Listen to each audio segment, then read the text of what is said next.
തിരുവനന്തപുരത്ത് നേമം മണ്ഡലത്തിൽ LDFന് പിന്തുണ പ്രഖ്യാപിച്ചിട്ടുണ്ട് SDP. അത് ശിവൻകുട്ടി അതെ അപ്പൂപ്പന് പ്രഖ്യാപിച്ചിട്ടുണ്ട്.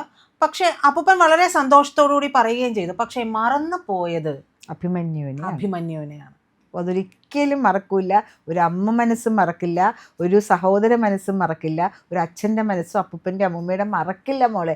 ഇപ്പം തന്നെ നമ്മൾ വരുന്ന വഴിക്ക് ഞാൻ കാണുമായിരുന്നു എറണാകുളത്ത് മഹാരാജാ സ്റ്റേഡിയത്തിൻ്റെ അവിടെ കോർണറിൽ അഭിമന്യുവിൻ്റെ ചിരിക്കുന്ന മുഖം, 32 പല്ലും കാണിച്ച അവൻ്റെ നിഷ്കളങ്കമായൊരു ചിരിയുണ്ട്. ഒരു കാര്യം മോൾ എന്താ ചോദിച്ചോന്നതെന്ന് എനിക്കറിയില്ല, പക്ഷെ ഒരു കാര്യം പറയാണ്ടിരിക്കാൻ പറ്റില്ല.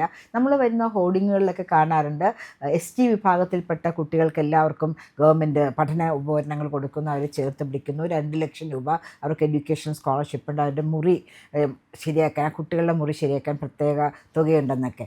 ഞാൻ കല്യാൺ സിൽക്കിൽ നിന്ന് മേടിച്ചിട്ട് ഇറങ്ങി വരുമ്പോൾ ഒരു ആൺകുട്ടിയും പെൺകുട്ടിയും, ഞാൻ ആൺകുട്ടിയെ മാത്രമേ ആദ്യം ശ്രദ്ധിക്കുന്നുള്ളൂ, വന്നിട്ടൊരു കൂപ്പൺ കാണിച്ച് പറയാൻ തുടങ്ങി. മഹാരാജാസ് അഭിമന്യുവിൻ്റെ രക്തസാക്ഷി ഫണ്ടിലേക്ക് അയക്കും. വല്ല കാരണം സാധാരണ എപ്പോഴും അഭിമന്യുവിൻ്റെ രക്തസാക്ഷി ഫണ്ട് ഇപ്പോഴും കഴിഞ്ഞിട്ടുണ്ടായിരുന്നില്ല. കലൂര് ഒരു വലിയ മണിമാളിക പണിത് കോടിക്കണക്കിന് രൂപയാണ് അവർ അതിൽ നിന്ന് വരുമാനമുണ്ടാക്കുന്നത് വാടകയ്ക്ക് കൊടുത്തിട്ട്.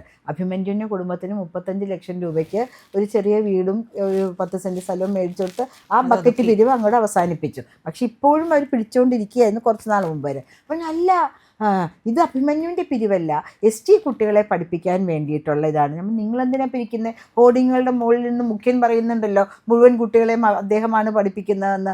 അങ്ങനെയല്ല, നമ്മൾ നിങ്ങളിവിടെ പഠിക്കാൻ വന്നതാണോ? നിങ്ങൾക്ക് നാണാവില്ലേ ഈ വൈകുന്നേരവും രാത്രിയൊക്കെ ഇവിടെ നിന്ന് കടകളിലും ഹോട്ടലുകളിലൊക്കെ വരുന്ന ആൾക്കാരത്തിൽ നിന്ന് പിരിച്ചുകൊണ്ടിരിക്കാനായിട്ട്? ഞങ്ങൾ പഠിപ്പിക്കുന്നതെന്ന് അങ്ങനെയാണെങ്കിൽ മുഖ്യൻ എഴുതി വെക്കണം, നാട്ടുകാരത്തു നിന്ന് SFI കുട്ടികളെ കൊണ്ട് പിരിപ്പിച്ചെടുത്തു എന്ന് ബോർഡ് വെക്കണം. അപ്പോൾ ആ കുട്ടിക്ക് മനസ്സിലായി. അതിന് മാറി നിൽപ്പിക്കും. വേറൊരു പ്രായമായ കപ്പിൾ ഇറങ്ങി വന്നു. സ്ത്രീ മുന്നോട്ട് നടന്നുപോയി, അമ്മ മുന്നോട്ട് നടന്നുപോയി, അച്ഛനെ ഒരു പെൺകുട്ടി ചാടി വന്ന് പിടിച്ചിട്ട്. അപ്പോൾ അദ്ദേഹത്തിന് കാര്യം മനസ്സിലാവുന്നു. അപ്പോൾ ഭാര്യ വിളിച്ചിട്ട് എന്തെങ്കിലും ചില്ലറ കൊടുക്കാൻ പറഞ്ഞു. ചില്ലറ ഞാൻ കുറച്ച് രൂപ കൊടുത്ത് അവർ പോകുമ്പോൾ ഞാൻ എന്താ റെസീറ്റൊന്നുമില്ലേ? ആ കുട്ടി എൻ്റെ നേരെ ചാടി വന്ന് ആക്രമിക്കാൻ വരുന്ന പോലെ ഒന്ന്, നിനക്കെന്താടി, ആരെങ്കിലും നീയോ തരുന്നില്ല, ആരെങ്കിലും തന്നെ നിനക്കെന്താടി? നമ്മൾ റെസീറ്റ് കൊടുക്കണമെന്നല്ലേ പറഞ്ഞുള്ളൂ, ഇത് ബക്കറ്റ് പിരിവാണോ? ഒരു കുട്ടി കയ്യിൽ ഇരിപ്പുണ്ടല്ലോ, അവർക്ക് വേണമെങ്കിൽ നിനക്കെന്താടി? അവർക്ക് പേടി, ഇവർ സാരില്ല ഞങ്ങൾ പോട്ടെ എന്ന് പറഞ്ഞ് അവർ കാറ് കയറിപ്പോയി. ഈ മാതിരി ധാർഷ്ട്യവും കാട്ടാളത്തവും ഒക്കെയാണ് ഈ കുട്ടികൾ SFI കുട്ടികളുടെ ഇതാക്കുന്നത്. SFIയുടെ ഏറ്റവും സമുന്നതനായ നേതാവായ അഭിമന്യുവിനെ കൊന്നത് ആരാണ് പറയൂ? SDPI കൊന്നത്. SDPI കൊന്നിട്ട് ആരാണ് കൊന്നതെന്ന് ഇവർക്കറിയാം. എന്നിട്ടും എന്തെങ്കിലും നടപടി ഉണ്ടായോ? കൊന്ന ആളെ അറസ്റ്റ് ചെയ്തോ? അങ്ങനെയുള്ള ആൾക്കാരുടെ വോട്ട് ഒന്ന് പറയട്ടെ വോട്ട് ഈ ശിവൻകുട്ടി എന്ന് പറഞ്ഞത് ആരാ?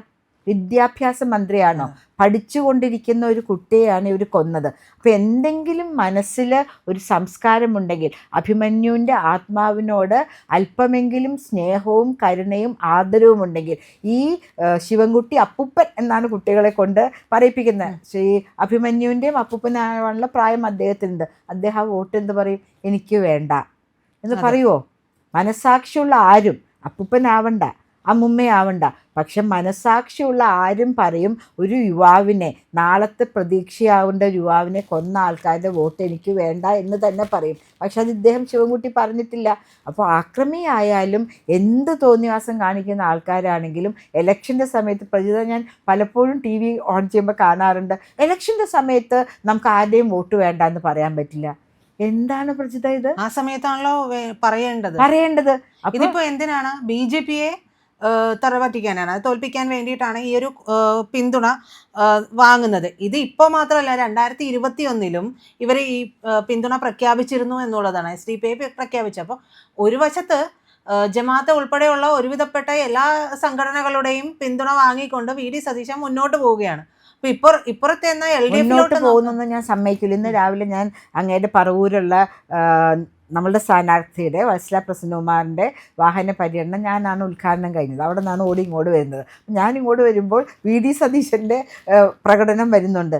എന്താണ് അവിടെ 25 വർഷം MLA ആയിട്ടിരുന്നൊരു വ്യക്തിയാണ്.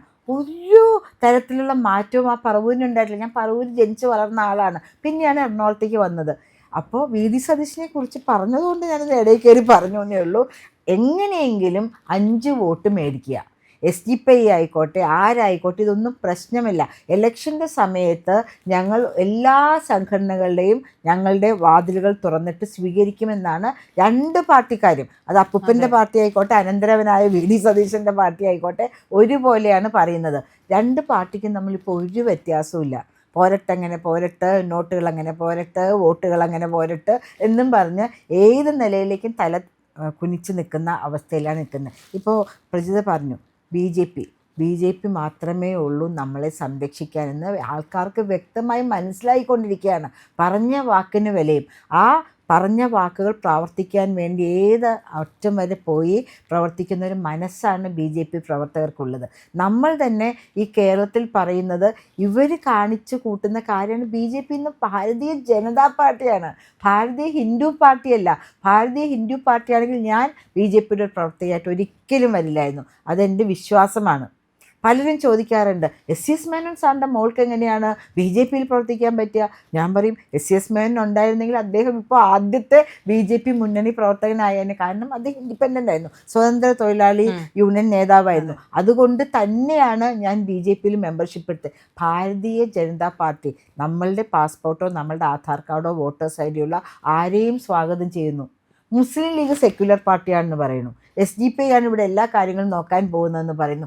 ഇതൊക്കെ എങ്ങനെയാണ് ഈ മുഖ്യൻ പറയുന്ന പോലെ, അല്ലെങ്കിൽ സതീശൻ പറയുന്ന പോലെ, രമേശ് ചെന്നിത്തല പറയുന്നത് പോലെ അരിയാഹാരം കഴിക്കുന്ന കേരളത്തിലെ ജനങ്ങൾ വെള്ളം കൂട്ടാണ്ട് അത് വിഴുങ്ങുന്നാണ് ഇവർ വിചാരിക്കുന്നത്? നമുക്കൊക്കെ എന്താ ചിന്താശക്തി ഇല്ലേ? ഇത്രയും നാളും ജനം അത് വിഴുങ്ങിയിരുന്നു, ഇനിയും അത് വിഴുങ്ങുമെന്നാണ് അവർ പ്രതീക്ഷിക്കുന്നത്. പക്ഷെ അതിന് സാധ്യത കുറവാണ്. എൻ്റെ കുട്ടി, ആൾക്കാർക്ക് ഇവിടെ സമാധാനമായിട്ട് ജീവിക്കണം.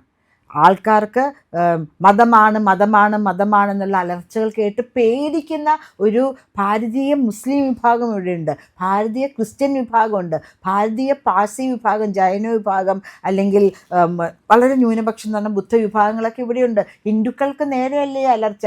കുന്തിരിക്കം കരുതിക്കോ എന്ന് പറയുമ്പോൾ ഹിന്ദുക്കൾ കുന്തിരിക്കം കഴിച്ചല്ല, നമ്മൾ ചന്ദനത്തിരി കത്തിച്ച് വെച്ചാണ് മരിച്ച മൃതശരീരത്തിൽ വയ്ക്കുന്നത്. അവിലും മലരും കരുതിക്കോ എന്ന് പറയുമ്പോൾ നമുക്ക് നേരാണെന്ന് പറയാം. ഇത്രയ്ക്ക് അവരെ അലറുമ്പോൾ ഞാനും കുറച്ച് എക്സൈറ്റഡ് ആകുന്നുണ്ട് കേട്ടോ. അലറുമ്പോൾ എല്ലാവരും പേടിക്കുകയാണ്. എനിക്ക് ഇഷ്ടമല്ല അങ്ങനെ മുസ്ലിം ഫ്രണ്ട്സ്, ക്രിസ്ത്യൻ ഫ്രണ്ട്സ് എന്ന് പറയാം. എനിക്ക് എത്ര ഫ്രണ്ട്സ് ഉണ്ട് ഈ മതവിഭാഗത്തിൽ വിശ്വസിക്കുന്നതായിട്ട്. അവർക്കൊക്കെ പേടിയാണ് പ്രജിത. അവർ പറഞ്ഞ് നമ്മൾ എങ്ങോട്ടേക്കാണ് പോകുന്നത്? അവരാരും തട്ടവിടുന്നില്ല, അവരുടെ മക്കളും ഭാര്യയും അമ്മയൊന്നും തട്ടവിടുന്നില്ല. സാധാരണ നമ്മുടെ സംസ്കൃതിയോടൊപ്പം ഇഴുകിച്ചേർന്ന് ജീവിക്കുന്നവരാണ് അവരൊക്കെ. അവർക്ക് പേടിയാവാണ് ചെയ്യുന്നത്. ഈ കൊലവിളികൾ കേൾക്കുമ്പോൾ, ഈ കൊലച്ചിരികൾ കാണുമ്പോൾ അവർക്ക് പേടിയാണ്. അഭിമന്യുവിനെ കൊന്നതിന് ശേഷം നേരെ ഹൈക്കോടതിയുടെ മുമ്പിൽ വന്ന് നിന്ന് പോലീസ് ജീപ്പിൻ്റെ മുകളിൽ കയറി നിന്ന് ശിവൻകുട്ടി അപ്പൂപ്പൻ്റെ ശിവതാണ്ഡവം അന്ന് അസംബ്ലിയിൽ കാണിച്ചല്ലോ, അത് കാണിച്ചിട്ട് പോലും അവരൊന്ന് പിടിച്ച് താഴെ ഇറക്കിയ ലാത്തി വെച്ചിട്ട് അടി കൊടുത്ത് ഓടിച്ചു പോകാൻ ഇവിടെ ആരുടെയും കൈ പൊങ്ങിയില്ലല്ലോ പ്രജിത. നമ്മൾ എങ്ങോട്ടേക്കാണ് പോകുന്നത്? നമുക്ക് പേടിയാവാണ്ട് നമ്മൾ എങ്ങനെയാണ് ജീവിക്കുന്നത്? പേടിയാവാണ്ട് ഇവിടെയുള്ള അമ്മയ്ക്കും സഹോദരിക്കും അച്ഛനും ഒക്കെ ജീവിക്കണമെങ്കിൽ ഇവിടെ BJPയുടെ ഭരണം വന്നേ പറ്റുള്ളൂ. SDPയുടെ കൊലവിളി അവിടെ നിൽക്കട്ടെ. ആ കൊലവിളി സംസ്കാരം നമുക്കിവിടെ വേണ്ട, അല്ലേ? നമ്മളുടെ കുഞ്ഞുങ്ങളെ കോളേജിലേക്ക് അയക്കുന്നത് ഞാൻ ഇപ്പോൾ പോയപ്പോൾ കണ്ടു. അഭിമന്യുവിൻ്റെ കലാലയത്തിലേക്ക് സ്വാഗതം. എൻ്റെ മോൻ പറയാം, അമ്മ എന്നെ ഇവിടെ അയക്കല്ലേ, ആ ചേട്ടനെയല്ലേ അമ്മയെ കൊന്നത്, വെട്ടിക്കൊന്നത് ആ ചേട്ടൻ, എന്നെ ഇങ്ങോട്ടേക്ക് അയക്കല്ലേ. അതുപോലെ അവിടെ എഴുതി വെച്ചിരിക്കുകയാണ്, ശവകുടീരങ്ങൾ കരയാറില്ല എന്ന്, കരയാൻ ഞങ്ങൾ സമ്മതിക്കാറില്ല എന്ന്. ശവകുടീരത്തിനുള്ളിൽ കിടന്ന അഭിമന്യു കരയുന്നുണ്ടോ എന്ന് നമുക്കറിയുന്നുണ്ടോ? പക്ഷേ അഭിമന്യുവിൻ്റെ അമ്മയും അച്ഛനും കരയുന്നത് നമ്മൾ കാണുന്നുണ്ട്. അഭിമന്യുവിൻ്റെ ഉറ്റ കൂട്ടുകാർ കരയുന്നത് നമ്മൾ കാണുന്നുണ്ട്. മരിച്ചയാൾ എങ്ങോട്ടേക്ക് പോയിന്ന് ഇതുവരെ ആരും വന്ന് പറഞ്ഞിട്ടില്ല. അപ്പം ഇങ്ങനെ കുറച്ച് നല്ല വാക്കുകൾ ഉണ്ടാക്കുക. അഭിമന്യുവിൻ്റെ മരണ ദിവസത്തിൽ ഓർമ്മ പുതുക്കലിൻ്റെ അന്ന് ഇവർ കിടന്ന് എന്തൊക്കെയോ താണ്ഡവങ്ങൾ കാണിക്കുക. ഇതൊക്കെയാണോ സംസ്കാരം? അപ്പോൾ SDPയുടെ വോട്ട് വേണ്ട എന്നിപ്പോൾ ആരും പറയുന്നില്ല.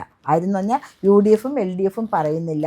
അവർക്ക് ഏത് വിധേനയും അധികാരത്തിൽ വരിക, കുറച്ചും കൂടെ കീശ വീർപ്പിക്കുക എന്നുള്ളൊരു ചിന്ത മാത്രമേ ഉള്ളൂ. പക്ഷേ നല്ല എന്താ പറയുന്നത്, ഉയർത്തിപ്പിടിച്ച തലോടുകൂടി ഇവിടുത്തെ ശിവൻകുട്ടി, അല്ലെങ്കിൽ നമ്മളുടെ VD സതീശൻ, മുഖ്യമന്ത്രി രമേശ് ചെന്നിത്തല, ഇനി സണ്ണി ജോസഫ്, എല്ലാവരും ഉറച്ചു നിന്നൊരു തീരുമാനമെടുക്കേണ്ടിയിരിക്കുന്നു. കേരള മനസ്സ് ഒരുമിച്ച് നിൽക്കണം, നമ്മൾ ഒന്നാണ്. അങ്ങനെ ഒരു തീരുമാനം എടുക്കണമെങ്കിൽ ഇതുപോലുള്ള പാർട്ടികൾ നോ എന്ന് പറയാനായിട്ട് നമുക്ക് കഴിയണം, അല്ലേ? ഞങ്ങൾക്ക് വേണ്ട, താങ്കളുടെ സഹായം വേണ്ട, താങ്കളുടെ പാർട്ടിയുടെ സഹായം വേണ്ട.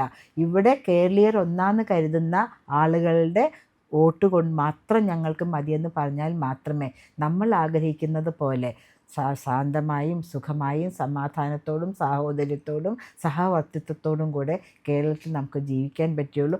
അതിനുവേണ്ടി ഞാൻ പറയാനും പ്രിയപ്പെട്ടവരെ, ദേശീയതയോട് ചേർന്ന് നിൽക്കാം, ദേശീയതയെ സ്വാഗതം ചെയ്യാം, ദേശീയതയ്ക്കായി ഒരു വോട്ട് നൽകാം.